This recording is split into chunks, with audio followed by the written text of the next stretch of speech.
Hello and welcome to the Intel Brief. Today is Monday, the 22nd of June.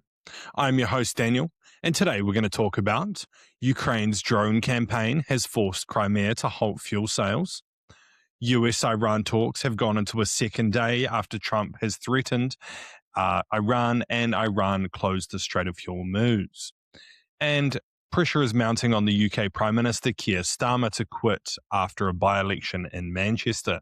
So firstly, Ukrainian drone strikes on fuel infrastructure around the Kerch Strait on June 21st killed 5 people and wounded 28 others. Russia-appointed Governor Sergei Askanov ordered all gas stations in Crimea to suspend civilian fuel sales, reserving supplies for state and security services. So what? I covered Ukraine's long-range drone campaign in pretty broad terms yesterday over on the HM Intelligence YouTube channel, so if you're interested, go check that out. But all in all, this is a growing problem for Russia and one they're finding very difficult to deal with. But on the other hand, Russians are also no strangers to hardship and are pretty good at enduring tough times for the sake of the state, let's say. I think it's likely to be effective long-term for Ukraine, but currently Russia is still holding out pretty well. And next, US Vice President J.D. Vance met directly with Iranian officials in Switzerland on June 21st in the first face-to-face talks of the 60-day nuclear negotiation window. The agenda expanded to include the Lebanon ceasefire enforcement and the Strait of Hormuz, which Iran threatened to close again after accusing the US and Israel of violating their agreement. I think they did close it for a little bit. So what? I mean, this ceasefire agreement is looking pretty shaky at the moment. Iran has already closed the Strait of Hormuz, or at least threatened to, since it's kind of come into enforce or the MOU was signed. But I think it's likely that the biggest fallout here is going to be a strain on US-Israeli relations.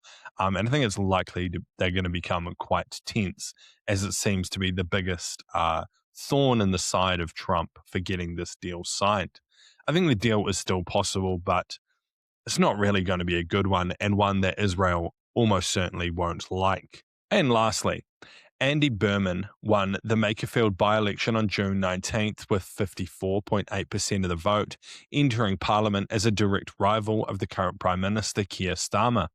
His decisive win has intensified calls from senior Labour figures, including the Foreign Secretary, for Starmer to announce his resignation timetable. So what? I think it's likely Starmer will leave. I think it's become pretty clear that his leadership is pretty untenable at this point, and it seems possible that this will happen today.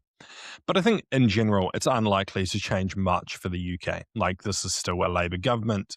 It's possible they might even, double down on some of the pretty standard Labour policies of increasing tax and other stuff like that, which, probably wouldn't go down too well with the British people.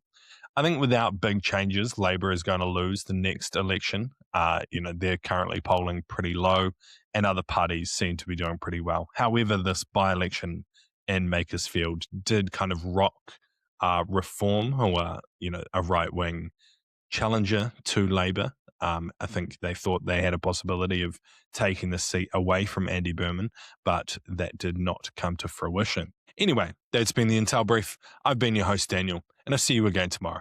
See you!